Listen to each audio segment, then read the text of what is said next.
All right, Alexander, the big story that we have to cover, try to figure out actually, because we don't have a full Kremlin readout, which would really help us out a lot. And what we have from the German side is a very small statement, a small readout. I'm not familiar with German readouts, government readouts, how detailed they are, but I know the Kremlin ones are fairly detailed. Anyway, the phone call between Scholz and Putin, and Scholz is starting to panic. I believe he's panicking, even though he put up that strong bravado. No gas for rubles, no way. But he's panicking. The business community in Germany is absolutely panicking, and they're probably putting a ton of pressure on Scholz. I wouldn't be surprised if top business leaders aren't calling Putin as well.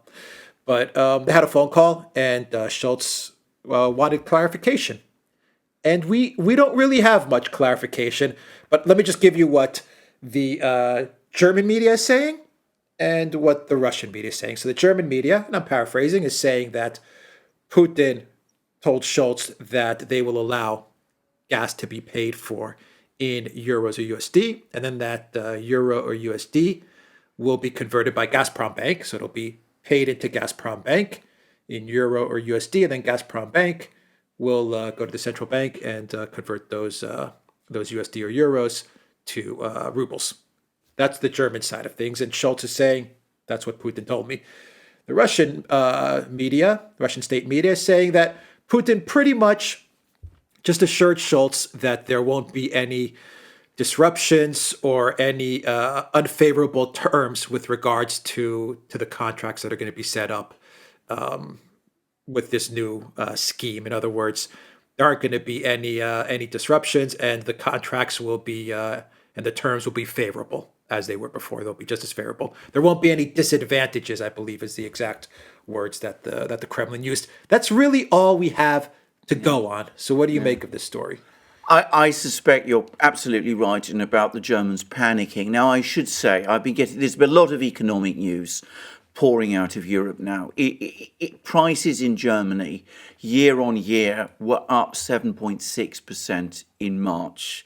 That's according to German statistics. In Spain, they were up 9.8% in March, which, conceivably is more indicative of what is happening across the entire Eurozone. The European Central Bank dare not increase interest rates because the levels of debt in southern Europe are catastrophic. On the contrary, it is persisting in QE. That is astonishing to say, but it's still keeping almost flat interest rates. So Germans are seeing inflation zooming in their country. It's now starting to have major effects right across the German industrial system. And in fact, what the impression I'm getting is of a country that is now steadily slipping into severe recession. If gas flows are cut off, then we're going to see an absolute crisis. And yesterday there was talk of rationing in Germany and Austria. So unsurprisingly, in this situation, Olaf Scholz telephones Putin. And we have these statements from the Germans, which, as you say, very short, very uninformative readout, but basically says that the Russians agreed that the payments will be made to Gazprom Bank in euros and dollars, and that Gazprom Bank will convert them into rubles.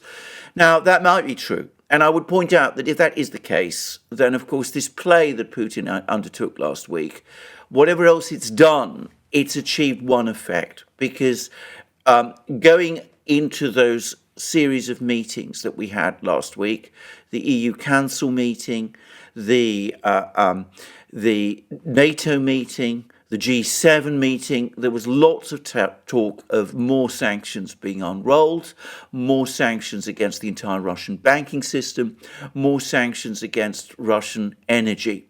And in fact, what we got out of those meetings were no sanctions at all. It was absolutely nothing. I mean, it was sanctions on a couple of individuals, a couple of companies, sanctions which in effect repeat previous sanctions, but it's as if the whole sanctions bandwagon had suddenly ground to a stop. And it may be that Putin floating this possibility, and I've always said he was very vague in those initial statements that he made about converting the whole trade into rubles. But Putin saying that may have had the effect of actually, killing off any idea of further sanctions last week. But I have to say, I think that the Russians probably have made no commitments at all to Scholz. I suspect Scholz telephoned Putin, said to Putin, we're going to continue paying in euros and dollars, because if we don't, we are in effect cancelling our sanctions, our really big sanctions, our sanctions against your central bank, our sanctions against your financial system, your other banks which have been de-swifted. We would be forced in that case, presumably, to use your interbank messaging system rather than ours, which is SWIFT. So I think Scholz was forced, in effect, to tell Putin that, because otherwise his entire sanctions policy would be ridiculous. And I suspect what happened was that Putin, in fact, gave no answer. He simply seems to have said, well, things will continue pretty much as they are. We'll continue to provide you with gas and oil on the same basis. But of course, that might not actually mean fully the same basis in terms of payment mechanisms. And why don't your officials talk to our officials? Now, that's what I suspect happened. In fact, in other words, I think that Putin is still keeping Scholz hanging out to dry. He's not really telling Scholz what he's planning to do, what the Russians are planning to do. Now, I think from a Russian point of view, it probably is more advantageous at the moment both to keep financial flows moving into Russia and to keep relations with the German business community still functioning after a fashion. But I suspect that by the end of the summer, we will start to see the Russians purposefully moving towards ruble payments, not just for their oil and gas, but the Russian Food Producers Union has now said they want to do that for food as well. And after food, metals, the whole range of Russian exports will be paid for in rubles by more and more countries around the world.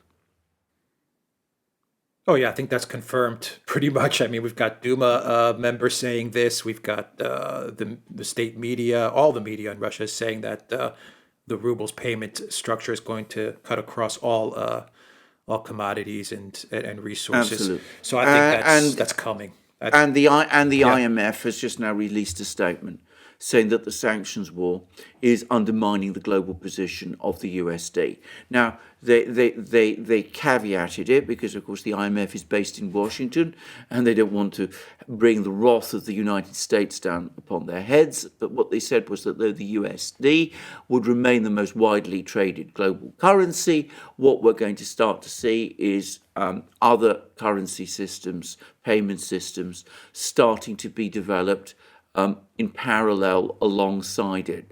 Well, anybody who knows anything about world trade knows that that isn't really a viable model.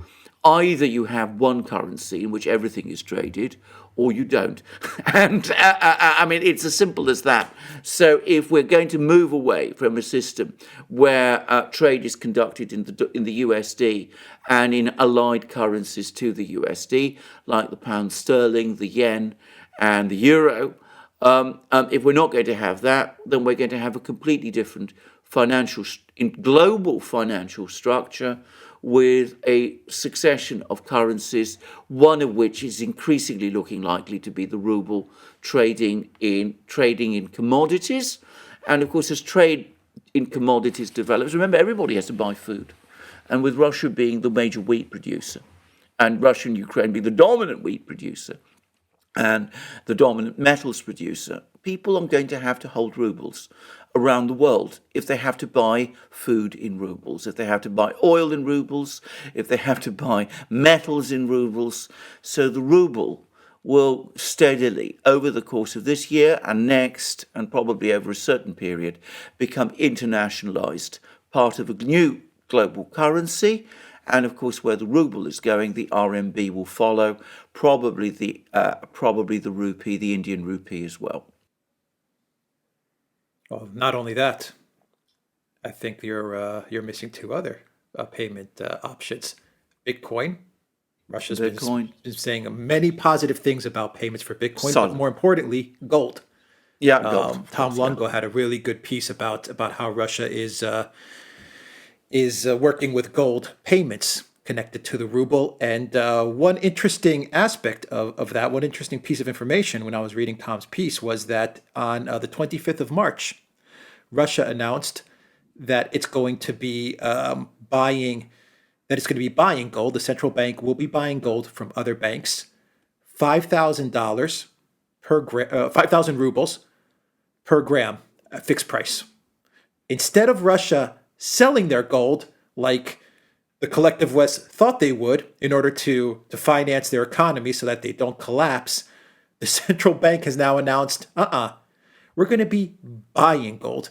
And what they're essentially doing is they're creating a price floor for gold.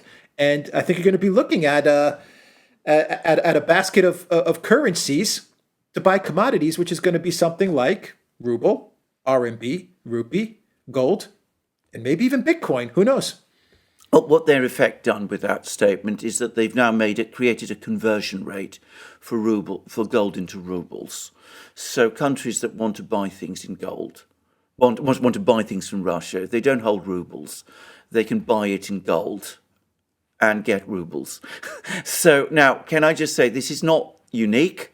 And maybe at a discount, Alexander. They may even be able to buy the commodity at a discount if they give their gold. Sorry, which is interesting. Absolutely. But this is, of course, exactly what happened in the interwar years. In fact, right up until the setting up of the Bretton Woods system. And the country that did that was the United States. It was the Federal Reserve Board. It actually, what happened was, if you wanted US goods, you bought them either in dollars, if you held dollars, or you bought them in gold. And that, of course, was one of the factors that caused gold to pile up in Fort Knox in that extraordinary way that ended up by the 1940s, 1950s, with the United States holding 20,000 tons of gold in Fort Knox, which is at that time more than half the world's gold reserves. So that's in a way a leaf out of the American book. Interesting that the Americans didn't think of that. Yeah, and the price of the ruble right now is at 84 to the dollar. It was at 79 before the conflict started. So it's going to go to 75. That's my prediction. Well, I could be wrong. I never predict these things. This destroying the ruble plan has been a complete disaster It's been a disaster. Complete disaster. Absolutely. I mean, it hasn't worked out at all. Certainly not in the way that Biden expected.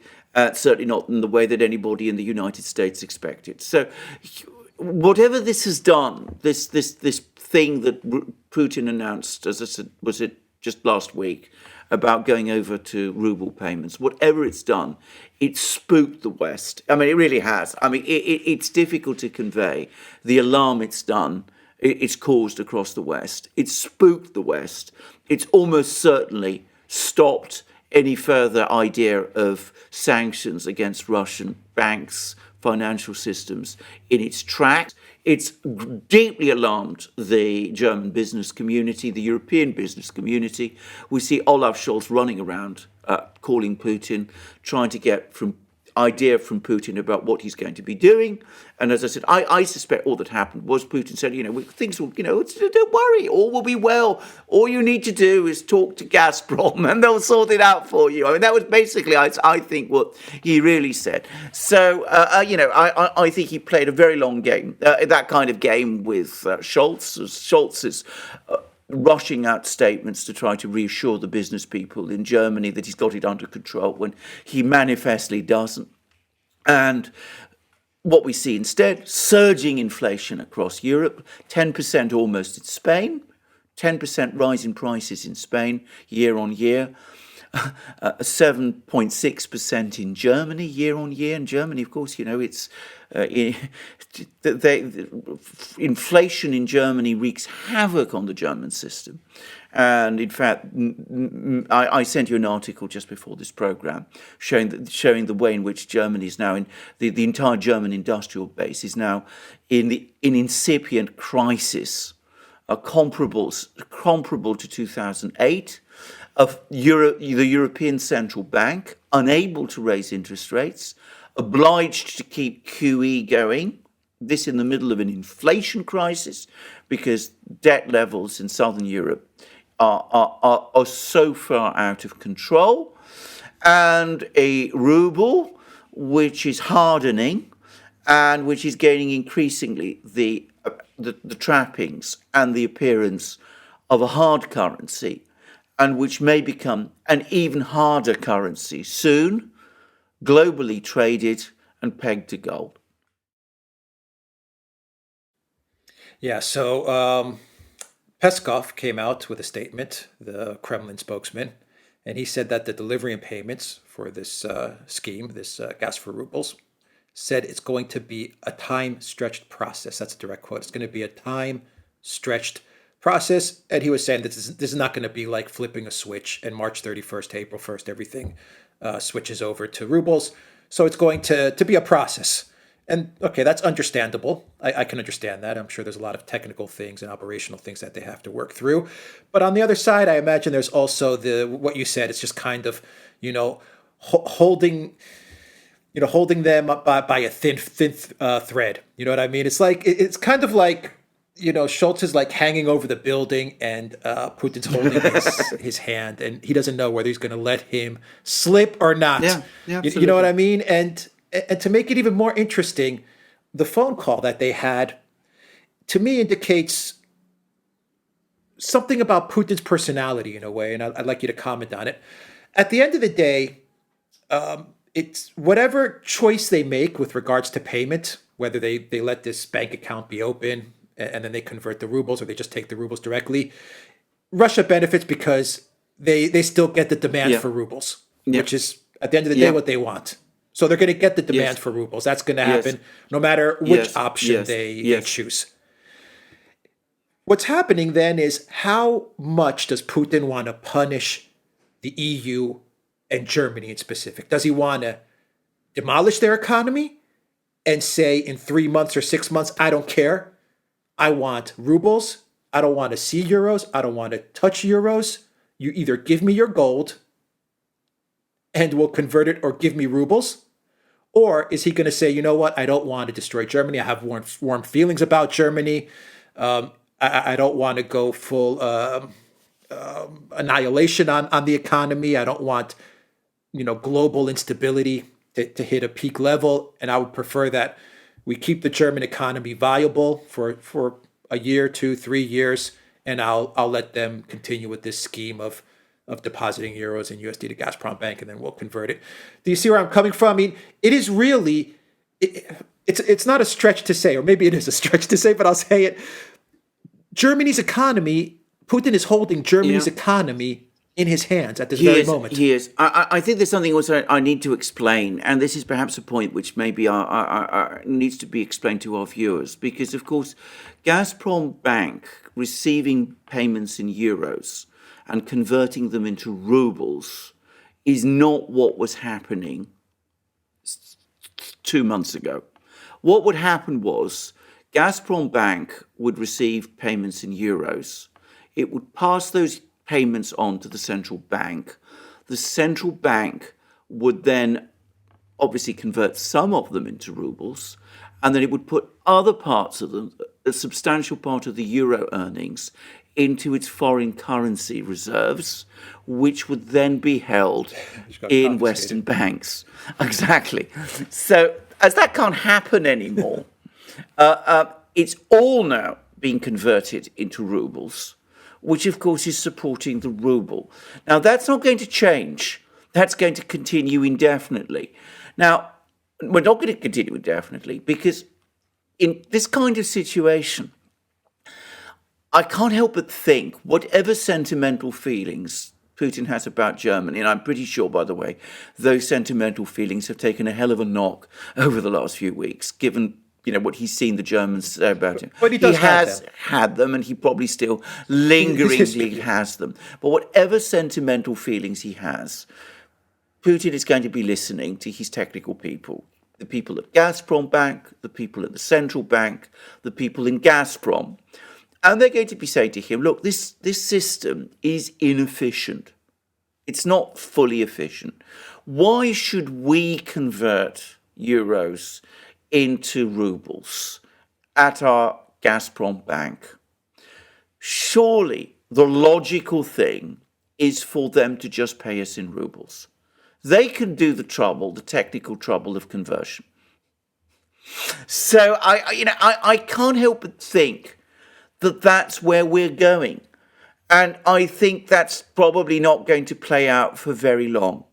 Now, unless the Germans start being a lot more rational than they've been up to now, which, they haven't been. We've discussed the sheer irrationality of a lot of what's happening, the way in which, for example, Habeck goes to Qatar, claims he's done a deal when he hasn't done. The way Ursula von der Leyen, who remember is German, says that she's done this major deal with Biden to import 15 billion cubic meters of gas, and it doesn't really amount to anything. The way they announce all these great liquefied natural gas plants, which take years to build. Unless the Germans come to their senses and start rowing back a lot of what they've done, which is going to be very difficult, though not perhaps impossible, but it would realistically have to be done by a different chancellor and a different government, which is possible.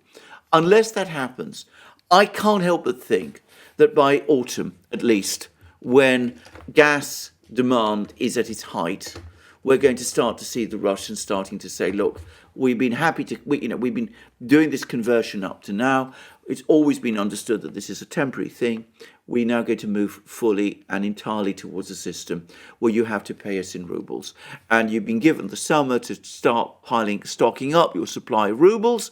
You haven't done so. You could always give us your gold reserves. Germany, by the way, has a lot of gold reserves. You could always give us some gold and convert that into rubles. You haven't been prepared to do that. Well, that's your problem. But at the end of the day, we have to have payment in rubles because it simply doesn't make any sense for us to waste our time converting your currency, which we can't use, into rubles at at Gazprom Bank and presumably at Sberbank too. So we're going to start to see, I think, the Russians starting to get tougher and tougher on this.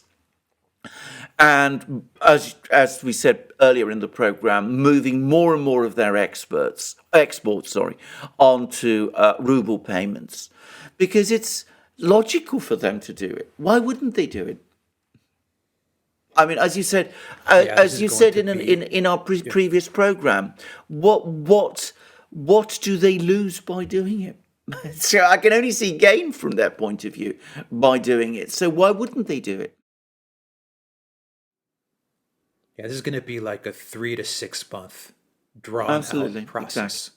And it's going to be torture for Scholz.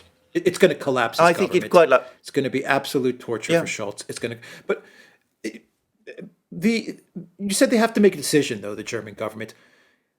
This is not okay. You said it's going to be a difficult decision to roll back the sanctions, and it's crazy what they're doing. They're raiding the offices of Gazprom Bank in Germany. They're continuing to send weapons and arms to Ukraine.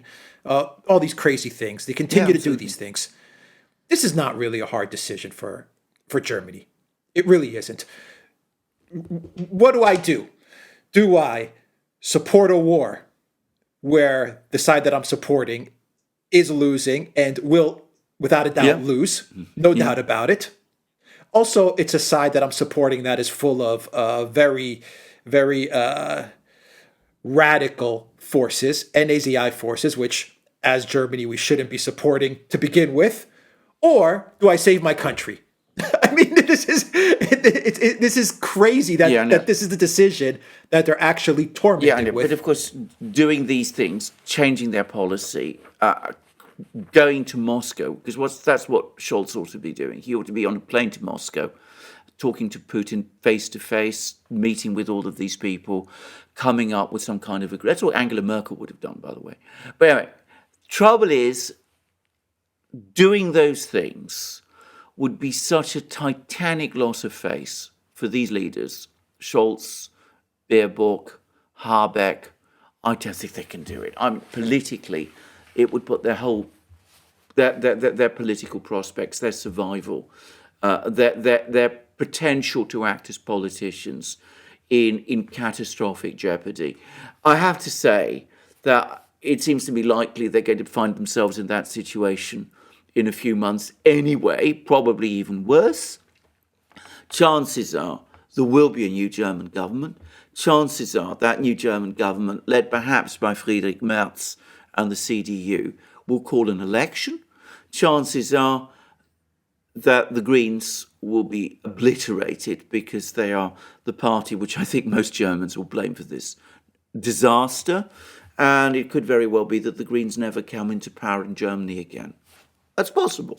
But at the moment, for Scholz, after all he's said and done over the last few weeks and months, to just reverse course in that kind of way that you've just said, I mean, it may make complete rational sense, but I don't think he can do it. And I don't think he has the understanding. He's a very limited politician, or so he comes across to me. I don't think he can do it. And that's why we're doing all these desperate things like raiding Gazprom offices, which, to be straightforward about it, what does that even achieve? I mean, what is the point of that? Yeah, but I mean, I understand on a political level, he's going to take a hit and the Greens are going to take a hit, but this is their country that we're talking about. Well, this is existential for. Well, I know. Germany. Yeah, this I is know. their country that we're talking about. Are they ready to sacrifice their country for their own personal hangups? Well, possibly, but possibly if they think that they won't have to make that choice because, things might change. The Russian army might be defeated. The economy in Russia might crash. The Chinese might put pressure on Putin. Something like that might happen. There's always that. There's always these false. Is any of that happening? That exist, and we're still only a few weeks into this. Is anything like that happening? No, nothing like that is happening. You mentioned a few things. Is the Russian army losing? Is China backtracking on its support for Russia? Is the Russian economy tanking? I mean, this is a serious question. Is any of those hopes? No, none of those hopes possible. No, none of those hopes are true. And the latest opinion poll from Sion, which is a Russian opinion pollster, puts Putin's support at the moment as 83%. It continues to grow. So there we go. So at the moment, none of those things are happening. But if you are a deluded individual, and, to be straightforward about it, I mean, Angela Merkel was never deluded. Whatever else she was serpentine, she was manipulative, she was treacherous, but she always had a grasp of reality at the end of the day. This bunch, I saw that at the Munich Security Conference, are deluded. I think they're still high on the Kool-Aid of sanctions and supporting Ukraine and all those things. I don't think they've grasped yet. Well, I think they're starting to grasp the full consequences of what's happening, but it's only step by step beginning to dawn on them what a disaster they've caused for themselves. Same is true in Britain, by the way. I mean, I don't know what the situation is in France. I gather that Macron is now facing increasing criticism on the campaign trail. Le Pen is catching up on him. But in Britain, at least, the opinion poll ratings of the Conservative Party are starting to tank, and that with the economy, as people again struggle with higher prices and higher mortgage costs. Everything is rising. All these costs across Britain are rising. And now we've had statements from the Bank of England also saying that we're going to experience an unprecedented squeeze on living standards in Britain. So, they didn't think this through. They're still, as I said, on the Kool-Aid of sanctions. We have all kinds of statements about, how Putin has supposedly lost confidence in his military leaders, how his intelligence people are lying to him. The media is full of these stories. So they haven't yet, I think, accepted fully the realities, and they're clinging to hopes. But of course, the realities are closing in on them, and I think they're beginning to sense it. And in the case of Scholz himself, you see the first symptoms of panic. The raid on Gazprom Bank being an excellent case in point of this. I mean, what was the point of that at the moment? Yeah. I think the Vatican actually did make the payment in rubles for gas, just on a side note. But final question, and I've been following what's been coming out of Boris Johnson and the Conservative Party. They're doubling down harder on their policy towards Russia. I mean, they're not backtracking at all. They're actually getting crazier. They are getting crazier with their statements. But don't these guys have advisors? Anyone? Isn't there anyone in 10 Downing Street? Isn't there anyone close to Scholz that can just knock some sense into them and say, look, don't believe what the Daily Mail is telling you. Don't believe what the Sun is telling you, what Bild is telling you. The Russians are steamrolling now, the Ukraine military in the Donbass. They're winning. The ruble is the ruble's at 84. Just look at the chart, Olaf. Look at the chart, Boris. It's not working. You guys need to get an off-ramp here. I mean, isn't there anyone? Anybody? No, I don't think so. Not in the Foreign Office or the intelligence services in London. The Foreign Office has become a deeply politicised institution over many years. I mean, I know people who have been served in the Foreign Office. I mean, Craig Murray is somebody I know, but others as well. And they all tell me the same thing. It's not an institution that has retained any degree of independent thought and action. It's totally ideology now, and has been ever since Tony Blair. And the same is true of the intelligence services, though I don't think they're getting good advice. I don't think they're getting good and reliable information. And I think the same, by the way, is equally true in some of the economics departments. I don't think the Treasury, the ministries are as well staffed as they used to be. I used to think that Germany was different, but it seems it's not. So I don't think they're getting good advice. I don't think they're getting good intelligence. I don't think they have good information about what's happening in Ukraine. I think there are a few places that still do. I think the Bank of England does. I think the Federal Reserve Board, to some extent, does. I think the Pentagon does. I think that these are islands in a sea of ignorance. Mm-hmm. It's shocking. It really is shocking. All right. It's going to be too late. When they wake up, it's going to be too late. I mean, well, I would have thought that the inflation numbers today, as I said, 7.6% in Germany, 9.8% in Spain. Remember, they're all part of the Eurozone. I mean, they're both parts of the Eurozone. So if we have these inflation numbers, all the indications are this isn't even really got underway yet. I've been saying all along, double-digit inflation is coming if we haven't actually reached it yet, which we probably, in truth, have done, because there's always a time lag in some of the statistical numbers. But, we are facing an immense crisis, economic crisis in Europe. I mean, I said it. We said it on our programs that Europe's decisions over this last crazy March and February have been economic harakiri. I mean, that's all I can say. I mean, it's been one of the most disastrous episodes in European history. People will go back and they'll read about this and they'll shake their heads and they'll be stunned. Yeah, but they can walk it back. I mean, on a final note, Yeah. I mean, if you had sane leaders, they could say, okay, we lost. We went for the knockout punch against Russia and we lost. Fine. Yeah, but Let's figure out a way to walk it back. Let's save some face. I'm sure the Russians, if they went to the Russians, they said, can't we do something and maybe put some diplomatic statements to save some face as well? I'm sure the Russians would Well, of course they would. accommodate, Of as course long they as the do. Europeans said we're out Of of course they do. dealing with Ukraine. Of We're course they done. do it. But can I just say something? The problem you had there, that sentence you gave, is you used the word leaders. Does Scholz look like a leader? Does Ursula von der Leyen look like a leader? Does Annalena Baerbock look like a leader? Does Boris Johnson realistically look like a leader? Does Liz Truss? Leaders can do that. These are not leaders. These are ideological cutouts. That's all they are.